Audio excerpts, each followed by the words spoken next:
So pakinggan na po natin yung reply ni Crystal Mana aka Shobelim sa dito sa drama ni Samsara at saka sa kanya. Na meron siyang sinabi rito na sa tingin ko magiging interested ang lahat ng kalalakihan. Let's go. Face to face! Ay, alam ko na. Panoorin niya akong mag-top 1 sa Alua.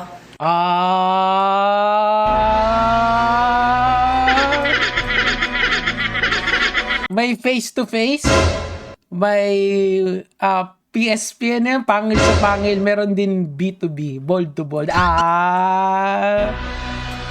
Para po sa mga hindi nakakaalam kasi, yung Alua kasi, yan ay parang OnlyFans dito sa ating bansa. And yung kanilang mga content ay very explicit, yung iba doon. Okay? Meron din naman mga not suitable for work, yung mga pa-sexy lang talaga, and yung mga ibang may mga more than nudes or more than paano ko ba sasabihin to nang hindi ako nadidemonetize? Basta may bold, yun. O allowed ang bold sa Alua dito sa ating bansa. So sinasabi niya na mag-aaluwa daw siya. Bold to bold. Bold to bold. Tuloy natin. Ala ka! Oh, may Alua pala sa mga. Panoorin niya akong mag-top 1 sa Alua. Nag-drop pa ng link Hindi man lang inawat ni Nick Makino. Anawatin mo, oy! ng Alua. May Alua ko, te. May Alua ko eh. Ala ka, lagot! So, hindi naman automatic na pag nag-aluwa siya, magbo-bold siya. Pwede lang kasi mag-interact siya dun sa mga, dun sa mga fans. Pwede yun eh. So, we're not sure kung ano yung context nito. Kung ano yung, pwede kasi, lang, yung kakausapin mo siya, ganun. Kasi, kung parang OnlyFans yan, naalala ko kasi dati, nag-OnlyFans, sumali ako dun sa OnlyFans para dun sa kay yung gamer na may bold, nakalimutan ko yung pangalan nun eh. Alam niyo nung pandemic, 'di ba? Yung mga matatagal na dito sa channel. What's her name? I forgot. Pero nasa video catalog natin 'yun eh. Anyway, baka kasi ang gagawin niya lang magiging active lang siya sa Alua, tapos pwede kayo mag-interact sa kanya, okay? Pero, hindi natin alam. Baka magbo-ball siya. Well, sana kung ako kay Nick, pigilan niya. Pero, buhay nila yan eh. Number 1! Akin na. Ay, hindi bukas na. Wala na eh. 1:56 na dyan, 2 a.m. na dyan eh. Oo. Tangay na mo, gusto mo ng Alua-Alua ngayon. Tignan natin kung ilang rank ka. Body shamer ka daw, ma'am. Ito, alam mo, kay Nick lang kung ako sa'yo, okay na yung mga buhay nyo. Hindi nyo na kailangan yan. Kung mag-aaluwa man siya, sana wag yung bold, okay? Kasi pag bold, mahirap na. Anyway, tuloy natin. Si Jella, pang 5 lang si Jella. Sakto lang. Gusto kong barilin ako ng tatay ko. Ayun lang. Ano ba pinag-usapan nila dito? Body shamer pa siya. Naglabas nga siya ng scandal, di ba? Tanggapin niya. Hindi, kasi nga, wala namang body shaming na nangyari dito As far as I can remember inaasar lang siya ni Crystal or ni Kate, ni Shobe na nagpipiga daw ng kalamansi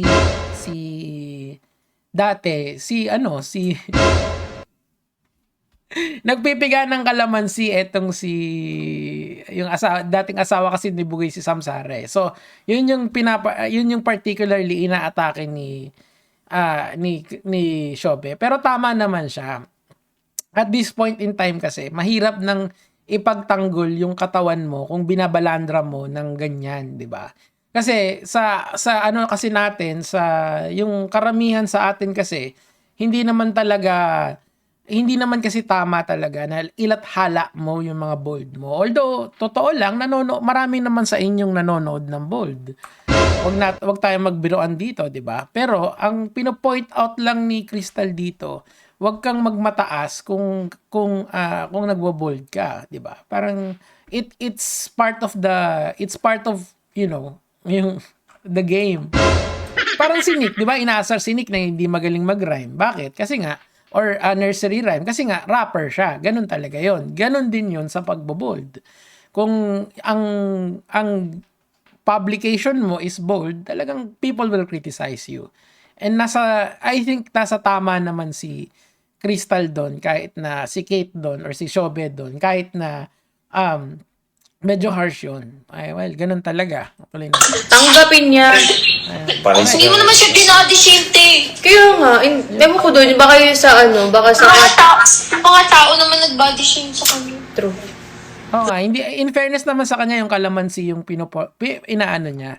Pero kung meron mang magsabi about sa katawan niya, ako kasi nakita ko na yung bold. Wala dito sa sistema ko, pero nakita ko na siya. And masasabi kasi, syempre, nagko-content ako about dito sa mga social media trending topics na to, para maikwento ko sa inyo via personal experience, hindi lang chismis. And masasabi ko lang talaga na it's not for me. Labas-labas ka ng scandal mo, sasabihin mo body shame. Siya ba naglabas nun? Di ka nga nahiya sa scandal mo tapos Siya ba naglabas? may shame ka pa. Oo nga. Baliwino. Utak. Tinatanong ni Nick Makino, siya ba naglabas noon? Siya naglabas noon sa Aluwa. Kaso nakalabas siya sa Aluwa. Yun ang hindi natin alam. Kasi personally ako nakita ko siya sa isang website. Okay? Yung nakalimutan ko na yung pangalan ng website na yon. Huwag niyong tanungin na sa akin. Sinasabi ko na hindi ko alam. Di kayo naniniwala. Paulit-ulit. Kayo maghanap. Tuloy. Kalamansi. Sinasabi mo na okay lang magka-scandal. Okay lang pala eh. Di sana tumanggap ka ng mga sa'yo. Okay. Dahil ka lang magkano yung earning na sa Aluba. Ay, wala yun. Wala siya. Layo. Mio Khalifa nga bansa Hintayin nyo pag nag-aluwa. Layo. Anong connect? Ano ba? Kayo ba, kung sakasakaling magkaroon ng ganong klaseng video si Shobe Lim, papanoorin nyo ba? Papanoorin nyo. Yun totoo. Yun totoo. Ako siguro, kasi parang ang awkward dahil hindi ko naman kilala personally si Nick Makino. Pero over the years kasi, parang ang hirap panoorin pagka yung pinakikinggan mo nagbo-bold. Parang kapitbahay mo na lang siya. Ganun, tas makikita mo may bold pala. For me, it's very awkward. Pero siguro for the sake of content, sisilipin ko. Pero hanggang doon na lang yun. Kung meron talaga. Kasi ginagawa naman natin yun dito sa channel na to, yung mga curiosity. Pero syempre hindi ko ipopost yun dahil bold pa rin yun. Mali pa rin yun. Pero kung gusto nilang gawin yan, bahala sila sa buhay nila. Kasi pananagutan nila yan eh. Ako, ang recommendations ko dyan, maganda na yung buhay nyo. Ikaw, Nick Makino, sabi mo nga, parang yun, yung tandang-tanda ko, tok-tok. Yun, ano yung kanta niya, yung kasama niya si Flo G, nandun na kayo eh. So, bakit pa kailangan magganong klaseng galawan? Ganun, hindi naman siguro desperado yung buhay nyo para pumunta dun sa ganon na alam mo yun, ilalagay nyo pa yung mga sarili nyo sa alanganin. Kasi nga, once na may bold ka na lumabas, forever na yun sa internet, di ba? Kasi nga, ganun talaga, di ba? So, kung ako kay Nick Makino, na lang, pigilan mo kung pwede. Pero kung trip niyong gawin yan, bahala kayo, mga adults na kayo, ako yun yung aking recommendation. Huwag nyo nang pagbigyan yung mga uhaw dito. Nagalit sa akin kapag sinasabi ko normal manood ng bold ng lalaki. Pero pagka may bold, boss, asan yung link? Mga ulol! Mga ulol! Ulol! Tali na. Hindi na sabi yung layo. Layo. Alam niya din eh. Alam niya din na. Pigsa sa binigong tao. Mio Khalifa nga bansa niya eh. Pati suot niya sa MV niya, ginaya niya sa'yo. Ano yun? Hindi ko napapanood. Ito, music nito lang MB partida. Tangina, nagsisimula pa lang ako mag-music. May kaaway agad. Yung mga tao yung umano sa...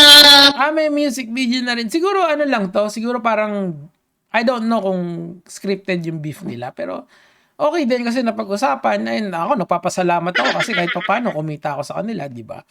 1,000 din yun or 2,000. Pwede na. Grocery money. Hello. Music mo yung showbiz. Ay, talaga. Ano Mahal nila ako. Sige na. Mahal nila ako, te, kahit hindi ako nag-ano-ano dyan. Nagbubuhat. Kahit nagpapakita lang ako ng werot dyan. Ano to, hawa ko lang. Yeah, then may part. Eto kasing si Shobe kasi, maganda naman talaga siya. At saka, yung mga thirst trap niya, para sa ibang kalalakihan, sapat na. Ako parang, kung mag-aano siya, kung mag-aaluwa siya, sana wag na lang mag-bold. Okay na yun. Okay na yun, baby girl. Pwede na yan. Wag na. Wag mong subukan. Kasi parang para sa akin lang of course hindi ko naman hawak yung mga buhay nyo. Magbibigay lang ako ng opinion since nakita ko na yung content ng mga nag-aaluwa. Pero kung okay naman kayo, hindi naman kayo ganun ka desperado sa pera, edi don't go there. But if gusto nyo talaga, kasi trip nyo lang, edi go. Wala namang pumipigil sa inyo gumawa ng ganun eh. Pero yun nga lang talaga, I mean, ganun talaga. Yun lang yung gusto kong sabihin doon. I mean, ako naman kasi, kung meron akong kilalang nag-aaluwa, wala naman or nag-OOF or ganyan na pa-sexy, hindi ko naman sila pipigilan. Kasi, end of the day, your body, your rules yan. Pero ang recommendation ko, kung maiiwasan, iwasan. Pero kung hindi naman, gusto mo talagang gawin yun, go lang. Gets nyo? Kasi nga, hindi naman natin buhay ang mga yan eh. So, kung ano yung decision nila, it's either we criticize them or not. Ako, hindi naman din ako nagpe-pretend na hindi ako natingin ng mga ganyan. Natingin din ako minsan. Pero, like kung kilala ko yung tao, hindi ko naman sila kilala personally. Pero sigurado, na-encounter na ako nitong dalawan to, lalo na si Nick Makino, lalo na nung pandemic, sa akin. So, parang kung may recommendation lang ako, parang recommendation ko sa'yo Di ba? Kasi okay na sila sa buhay nila di ba? Sikat na sila I mean, ano pa kailangan, di ba? So, siguro, mamuhay na lang ng tahimik, ng ayos, ganyan, may konting drama. And yung thirst trap pa lang, palagay ko sa FB kasi may monetization ng picture. So, doon pa lang kita na kayo Like, sa kanya, pag nag-thirst trap siya doon, million yung views nun. So, siguro, at least, kikita yun ng $200, mga gano'n, di ba? Pwede na yun. 10,000 pesos yun.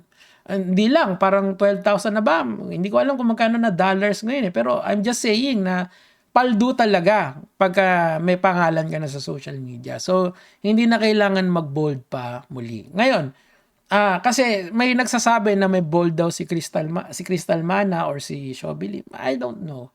Hindi ko alam. Sabi, gossip. Hindi ko pa nare-research. Pero kung meron man, edi okay na. Graduate na siya doon, di ba? Pwede na yon. Wag nang dagdagan. Yun ang aking recommendation. Pero kung Nick Makino, kung gusto mong ilabas ang kung yung ilabas ang iyong sausage, bahala ka. Pero ang sasabihin ko sa'yo, pare, wag na. Okay na. Okay na, tol. Tuloy. Pakinggan nyo na lang yung kanta ni Bugoy. Kukomentan ko nga yung post niya. Problema mo na yan. Bagong kanta ni Bugoy yun Ano ba? May bagong Problema kanta si mo Bugoy? na yan. Nako, naghahanap pa Problema mo na yan. Nagtatag pa sa akin ito. Pangit ng kanta mo, maitim jutongs, mas maitim, mas mataas TF. Sabi nitong gusto ni Maureen naman. Diyos ko Lord, ano ba yan? Mention ba? Nadamay pa si Nick, no? Hindi naman si Bugoy yung may problema, yung jowa ni Bugoy Punta ka kasi 3 days kwarto. pa ako magsasalita para na si Mickey Mouse. Ba't nag-left si Mawawala daw siya. Tingnan mo yung mga comments, napaka-angahalay. Sabi ni Mimia, may stretch mark ba yung ed-ed mo, mami? Di ba? Kapal ng... Samsarap daw, wala ngang makapa sa kanya. Ano ba yan? Para bang, kasi yung mga ganyan, yan yung body shaming na yan, di ba? Magkasunod pa, yan ang body shaming. O, tuloy natin. Ito sabi ni Wemo Man, pareho naman daw po kayong may scandal sa Ate Shobe. Ang kulit Twerk mo yung pancakes mo. Ay, dalaw. Ayan, si Nick Makino. Nick Makino, huwag ka namang hilap. Huwag na. Ito sabi ni Popkin, san sarap. Ano ka din Uy. Ano ba? Ba't? Ang bango-bango mo. Ito ba nga? Ano ko? Pinaalis ka. Ang damit mo naman, naghihintay talaga siya, Tik. Hindi nalalambing lang kita. Anyway, patapos na rin kasi yung video. Medyo wala nang, napanood ko na si Tunong Buhay. Yun lang yung may importante. Tapos gusto ko lang din basahin yung mga nakakatuwang mga messages ng mga tao. Ang pinupoint ko rito, sana magdalawang isip sila dun sa pag-aaluwa. Kasi okay na naman yung buhay nila eh. Pero kung gusto nila, gawin nila yan. Wala naman pumipigil sa kanilang gawin yung kahit anong gusto nila. And focus na lang sa music sana. Yun lang naman. Kasi alam mo, teka lang bago ako magtapos Kasi parang nag-escalate siya over the years. Di ba dati drama lang? Alala nyo, di ba drama lang? Sila Zainab, sila Skash Dakli. Ngayon, may bold ng kasama. Yun lang naman po yung sa akin for today, mga